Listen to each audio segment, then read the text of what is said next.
السلام عليكم ورحمة الله وبركاته. اللهم صل وسلم وبارك على سيدنا محمد وعلى آله وصحبه أجمعين.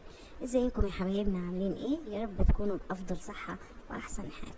النهاردة هنعمل مع صينية مكرونة اقتصادية جدا وسريعة، هتعمليها في أقل من 10 دقايق. معايا حلة فيها مية، هحط فيها شوية ملح و3 معالق كبار من الزيت.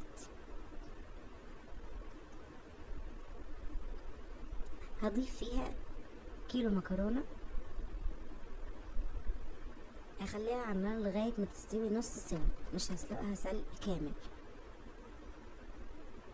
هبدأ أجهز الصلصة، معلقة من الزيت ومعلقة من السمنة.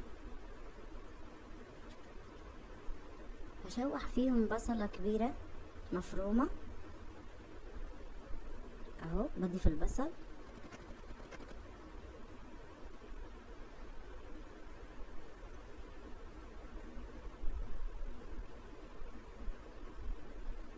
بخلي البصل، بفضل اقلب فيه على النار تقليب مستمر لحد ما يبقى يديني اللون الذهبي الحلو بتاعنا.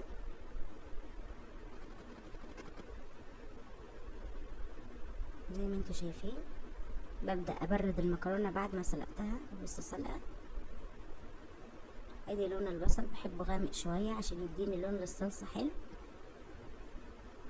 بضيف له 3 معالق كبار او معلقه كبيره واحده، اسفه، معلقه كبيره من الثوم والبهارات اللي انت بتحبيها، الملح والفلفل والكزبره الناشفه، حبه كمون صغيرين، حبه بابريكا، وبسيبها لغايه ما تتسبك على النار. بضيف معاها الشبت والبقدونس المفرومين.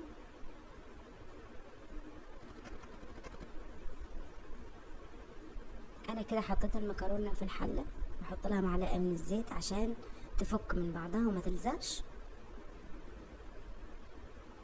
كده بعد الصلصه بتاعتي ما تسبكت وخدت اللون الجميل ده، ببدا اضيف على المكرونه حوالي ربع الكميه اللي عندي، وبقلبها كويس قوي عشان تبقى كلها واخده من الصلصه. بحطها، بفردها في الصينيه زي ما انتوا شايفين كده. ببدأ أوزع الصلصة اللي متبقية عندي، الكمية اللي متبقية، على وش المكرونة، وهدخلها الفرن لمدة 10 دقايق بس.